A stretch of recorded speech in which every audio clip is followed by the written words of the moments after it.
মানুষের কারণে অনেককে রাস্তার থেকে উইড্রো করতে হয়েছে। যে জিনিসটা বোঝাতে চাচ্ছিলাম সেটা হলো নবী বাড়ি খাইলেন কয়টা? রক্তাক্ত নবী ঘরে চলে গেলেন। ঘরে চলে যাওয়ার পর খাদিজা বেরিয়ে এসে নবীকে সুস্থ সাদিলেন। কিছুক্ষণ পরে আমির হামজা নবীজির আপন চাচা এলাকায় ছিলেন না, তিনি তখন ছিলেন জঙ্গলে সফর, জঙ্গলে কি বলে শিকারিতে ছিলেন। কিছুক্ষণ পরে এলাকায় ফিরে এসে শুনলেন নবীজিকে আবু জেহেল মেরেছে, রক্তাক্ত হয়ে গেছে নবী। আল্লাহর নবীর এই সংবাদ শুনে আমির হামজা শিকারীর যন্ত্রপাতি রেখে সোজা চলে গেলেন নবীর বাড়ি। যেয়ে দেখে নবী ঘরের দরজা দিয়ে খাদিজার সঙ্গে অবস্থান করছে। আমির হামজা বাইরের থেকে ডাক দিলেন,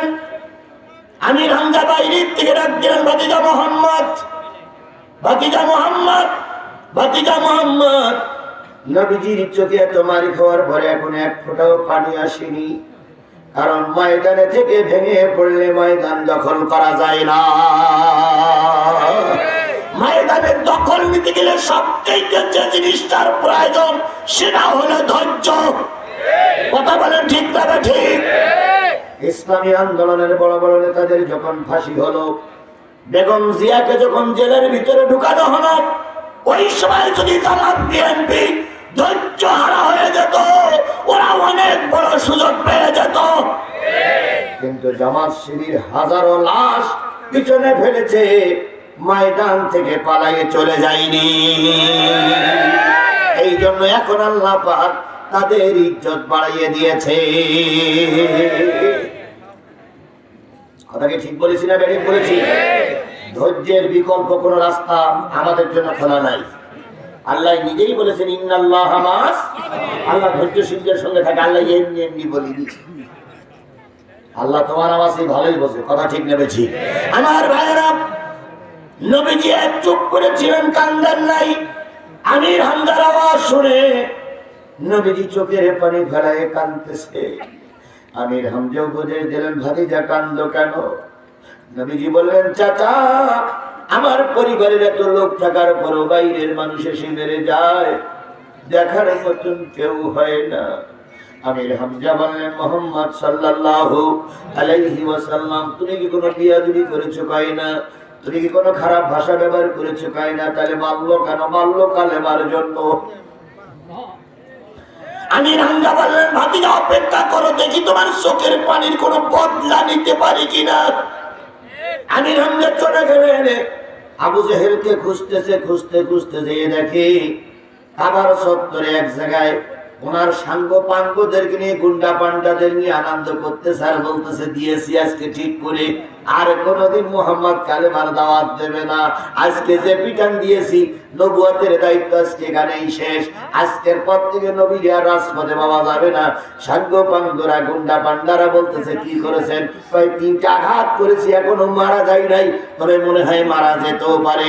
এমন সময় আমির হামজা দিয়ে হাজির। নেতা নেতা নেতা কি হয়েছে? মুহাম্মদকে মেরেছেন? হ্যাঁ মেরেছি। কেন? আমাদের মতন চলে না, আমাদের কথা শোনে না। কতবার বলেছি কালেমা দাওয়াত দিয়ে রাস্তায় নামবা না, শোনে না। আমির হামজা বলতেছে, তাই পরে থেকে মারতে হবে। না মারলে তো সংশোধন হচ্ছে না, না মারলে সংশোধন হচ্ছে না। একটা নিরপরাধ মানুষকে মারবেন আপনি, আর জাতি বসে বসে তামাশা দেখবে। আবু জেহেল বলতেছে, আমি না ক্ষমতায়, আমার বিরুদ্ধে কথা বলার মতন এদেশে কেউ নাই। একথা আবু জেহেল যেভাবেই বলেছিল, শেখ হাসিনা ওইভাবেই কথা বলেছিল। শেখ হাসিনা বলেছিল, আমার বিরুদ্ধে মোকাবেলা করার মতন বাংলাদেশে কেউ। আর কাবুয়া কাদের তো প্রায় বলতেন, খেলা হবে, খেলা হবে, খেলা হবে। খেলার জন্য আমরা তখনও রাস্তায় ছিলাম। কথা বলেন ঠিক না বেঠিক? এখনো আমরা খেলার জন্য ময়দানে আছি। কিন্তু দুঃখের বিষয় সেই সমস্ত খেলোয়াড়রা আর ময়দানে নাই। কথা কি বাড়াই বললাম না ঠিক বললাম? ভালো হয়ে যাও, ভালো হয়ে যাও মাসুদ তুমি, এ কথা কে বলবে আর? পালিয়ে গেছে কৌয়া কাদের, কেউ জানে না খবর তার। ভালো হয়ে যাও।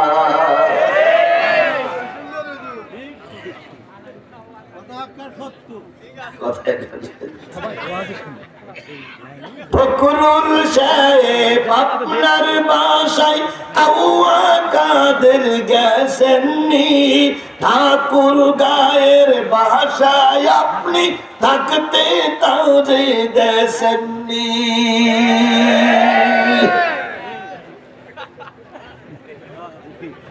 ফখরুল সাহেব আপনার বাসায় কৌয়া কাদের গেছেননি, ঠাকুর গায়ের বাসায় আপনি থাকতে তারে দেশেননি।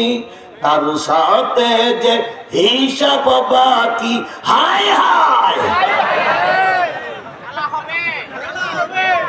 তার সাথে যে হিসাব বাকি আছে কোটি জনতার।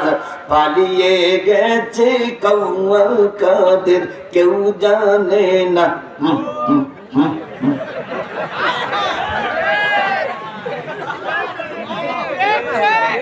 কথা বলেন, কথা বলেন, কথা বলেন, কথা বলেন। আল্লাহ সব জিনিস সহ্য করে, আল্লাহ কখনো অহংকার সহ্য করে না। আল্লাহ নিজেই বলেছেন অহংকার আমার গায়ের চাদর।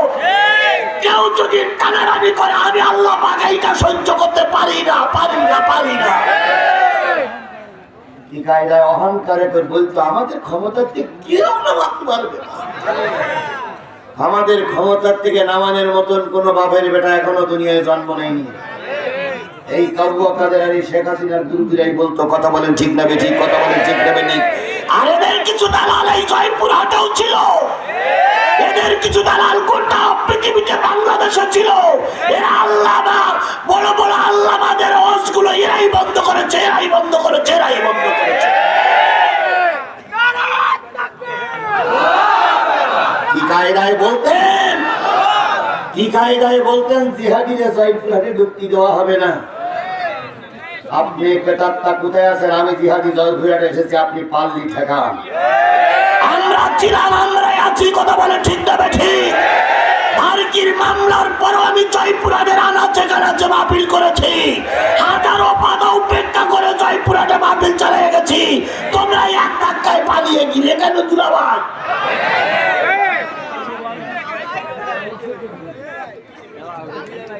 আসো ময়দানে খেলি, দেখি তুমি কোন মায়ের দুধ খেয়েছ আর আমি কোন মায়ের দুধ খেয়েছি।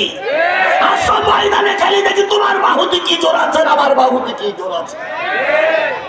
আর বাহুতে কত জোর আছে এর আগেও আমরা দেখাতে চাইছিলাম, কিন্তু শুধুমাত্র পুলিশ পুলিশ পুলিশ, এই পুলিশ লীগের কারণে আমরা রাস্তায় নেমেও পিস্টন মারতে বাধ্য হয়েছিলাম। যদি সেদিন পুলিশ না থাকতো, একটারও ময়দানে